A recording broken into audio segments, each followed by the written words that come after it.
oh, this is. I might be in my 40s then. What is that? So your early 40s then? Yeah. Yeah, early 40s. So yeah, he said, I said, I don't understand what's going on. I just don't understand what's going on. So I think after that, my mother was still here. So I think one time we was at Leslie's house, and then Leslie and Mervyn was speaking to her and said, look, Mum, you can't leave Heather like this. You need to talk to her. You need to explain things to her. You need to, and she was just, "Oh, I don't know what you're talking. I don't know what you're talking about. What? What do y'all want me to say? What?" It's like she had. It's like she had no. What's the word? No comprehension of what. Understanding how serious. None whatsoever. None at all. None.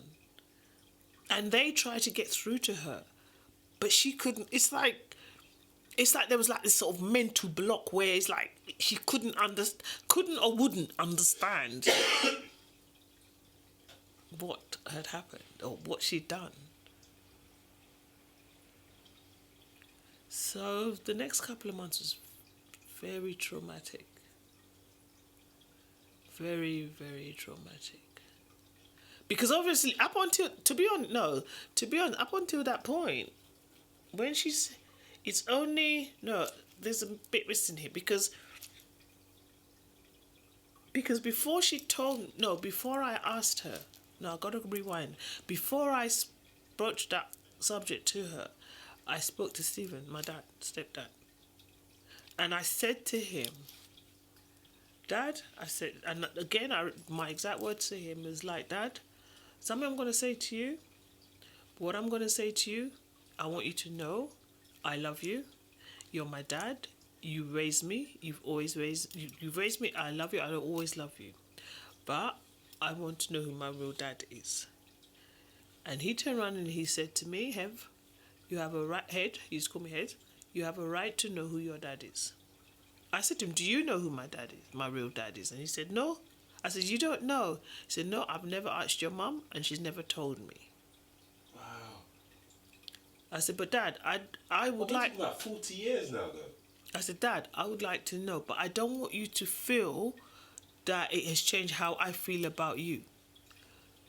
Yeah, I still love you because you're the one that raised me. Are you okay with it? And he said, yes, you should know who your dad is. Yes, you should know. So I got his backing to go ahead and do it. Which then gave you the confidence. Which then gave me the confidence to ask. That's why when he then turned against me, I was just totally, I could not understand. We'll get to that. So, yeah, so I got his back. He said, yes, you should know. You have a right to know who your father is. So then it's only afterwards when they're telling me this Cleo Foster's my brother. Hold on, who's Cleo Foster's his father? Then I find out that actually Cleo Foster's father, who's my father, is my auntie's husband. So my mother went with her. It's her. So my aunt becomes my stepmother. And it was like, how?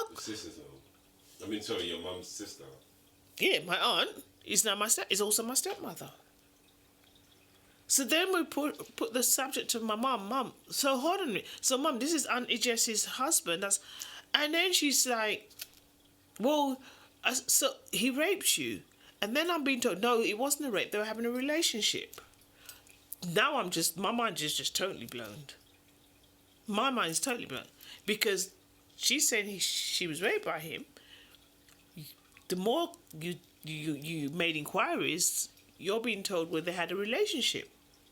Because then I spoke to my aunt briefly on one occasion, who said they were actually having a relationship that she knew about. So that's when my mother was staying with her, but then when she found out about it, she sent my mother back to Dominica. But then then I had another issue. She was having a relationship with her brother-in-law, but then she's accused him of rape. So for me, oh gosh, How does somebody deal with stuff like that? And how can a mother drop that on her child and have no thoughts as to the effect that would have? So that's why I say to you, although I feel sorry for her in a way, on the other hand, I just think you're a very selfish person because you never once thought about me, about my feelings as your daughter. Everything was always about you. So, a lot of questions, I was able to get some answers from Cleo because he was older and he was in Antigua. But I still, to this day, don't know why, and obviously I'll never know why she directed me to Cleo. I don't know why she did that. Rather than her answering my question, why she directed me to Cleo, I don't know. What was your relationship with your mum after that? After that big revelation? That was it. It was a strained relationship after that. There was a lot of, because then she sort of backtracked on a lot of things she said. She accused me of of making things up, and the relationship just went downhill after that. It was just, we didn't speak for about a year. Didn't speak to her. She just, I was just trying to get to grips with all what she told me. Then obviously it was like a domino effect, because obviously from me knowing about Cleo, then finding out I've got other brothers, and the worst thing for me, finding out I had sisters that I had no idea about. And then it's like the onions I'm peeling, and the more you unpeel it, the more tears are coming down, the more painful it was, because it was like learning new things every day, and it was very, very painful. And the one person, to me, the one person that should have been there to help me through it wasn't there for me. That's why I said I lost my mother a long time ago. Because to me, at that point, she wasn't a mother to me. She was just a very selfish woman who was just thinking of herself. She never apologised? She didn't feel she had anything to apologise for. She didn't feel she had anything to apologise for. You said Stephen turned against you as well. When did that happen and how did that happen? Is your nose bleeding? He was bleeding.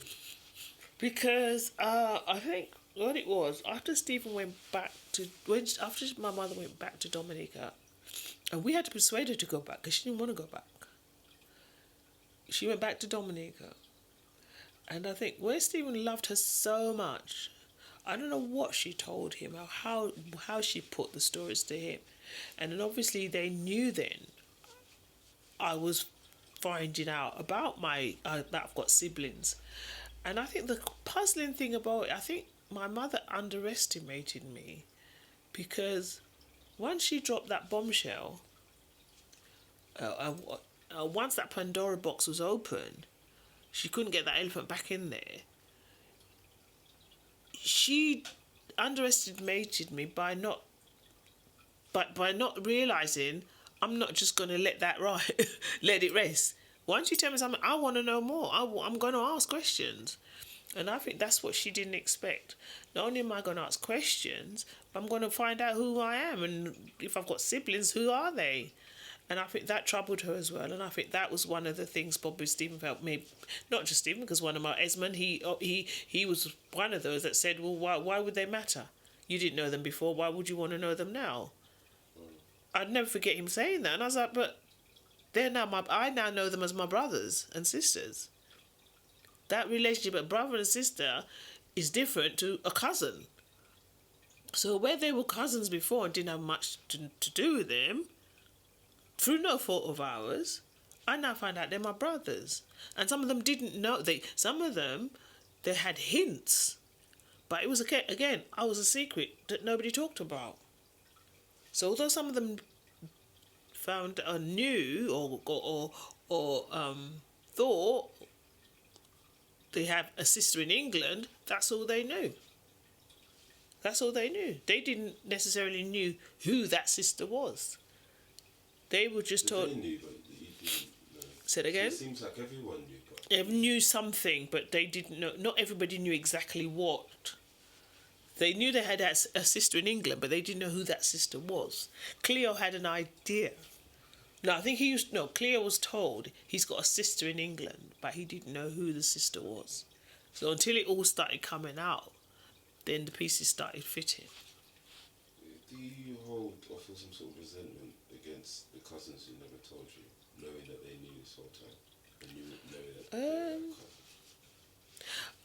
To be honest, I don't hold resentment, because I think at the time, as kids, the kids are just kids. And when you go out, You go out with them, but I think with them, they were just listening to stuff that they heard through when big people talking, and they heard things and they repeat. But no, to be honest, I've never held any resentment towards them. For some reason, I haven't.